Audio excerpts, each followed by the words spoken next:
Hey there, this is Sara Oehler with Soft Flex Company, and on today's episode I'm going to show you how to knot around a bead on Soft Flex Beading Wire. So I've already set it up. It's a pretty simple setup. I took 3 strands of beading wire.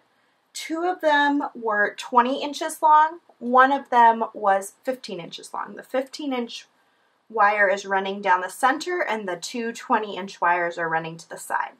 I took all 3 wires and I strung them through a 2x2 crimp tube.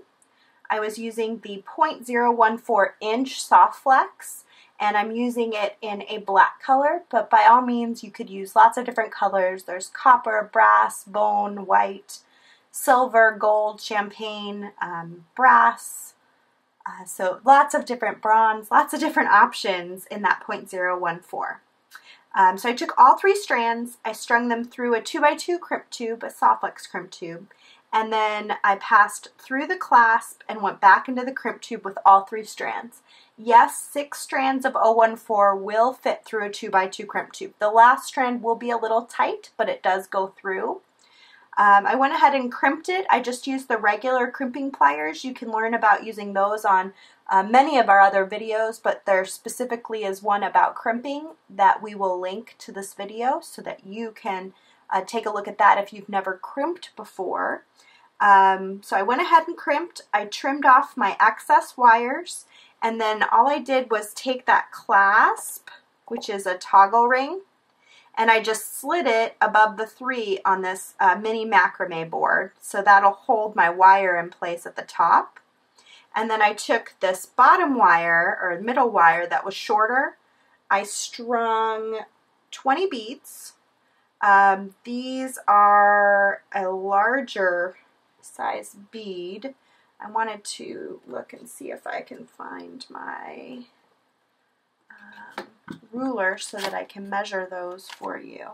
I don't have something to measure them right here, but we'll post the size of the bead in the description as well. If you're using bigger beads, you're going to need fewer. If you're using smaller beads, you're going to need more. And likewise, you're going to want to vary the amount of beads based on the length of your wrist. My wrist is 6 inches, so the goal really is all of the beads, once they're knotted, should be the same length from top to bottom as the size of your wrist. And then the toggle clasp and the crimp will add the extra length that you need for it to be able to move around on your wrist. Okay, so I am going to set this up completely, and what you want to do is pull this middle wire tight, and then on the back side I'm actually going to take a bead stopper which just clips open. I'm going to pull this as tight as I can, and then I'm going to stick that bead stopper on there right up against the macrame board. And that's going to hold this wire pretty taut so that when I'm knotting, I won't have to worry about it slipping or sliding around. Okay, so to get started knotting, I'm actually going to do a knot first and then do my bead second. So I'm going to take my left wire out. I'm going to pass it under the middle wire, but over the left wire, creating a knot. And then I'm just going to, and you can see I'm not tightening it down, just loosely knotting it, and then I'm going to put it into a space on the macrame board on the left. I'm going to take the right wire, do the same thing, go over the top of the middle wire, under it, over the top of the right wire, creating another knot, and then I'm going to pull that over to the side in the same notch matching on either side. And then what I can do is actually tighten from the back. I'm just taking my fingers on the back side and tugging on both with the same tension at the same time, and that'll ensure that those knots are sort of even. And then I'll slide up my first bead, and I'm going to do that same thing around the bead. So I'm going to take my left wire out. It's going to go under the middle wire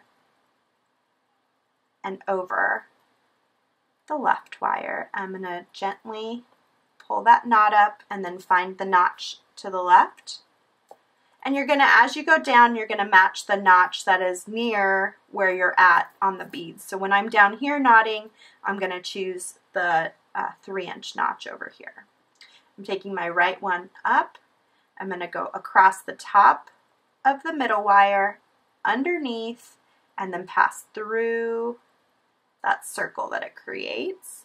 I'm going to pull that to the side, and then I'm just gently going to tug on both sides from the back end and push that up. And one more time I'll show you. I push the next bead up. I'm going to take the left wire over the top of the wires, underneath this wire in the middle, and then through the hole and over to the left. And same thing on this side, over the middle wire, underneath, and then through the circle created. And then I want to push that up and then just gently pull so it's an even loop on either side. And you're going to continue down the whole board doing that, knotting between each and every bead. When you get to the very end, you're going to knot again after the last bead, and then you can go ahead and remove your wires from the board, including your bead stopper, and you're going to do the same thing that we did to start. You're going to string all 3 wires through a 2x2 crimp tube. I'm using Soft Flex crimp tubes, so they are double the wall thickness of most. They're also seamless. They're very, very strong, so it's important to use a good quality crimp tube. Pass the 3 wires through the other side of your clasp, which for me is a toggle bar, and then you can pass the wires back through the crimp tube and use the crimping pliers to crimp, trim your excess wire, and you will have a complete bracelet. Now you can do this in lots of different colors, like I said, a beading wire, also lots of different beads. You can knot around just about any bead you can imagine. So you can do bigger, smaller, but it just gives like a really nice effect.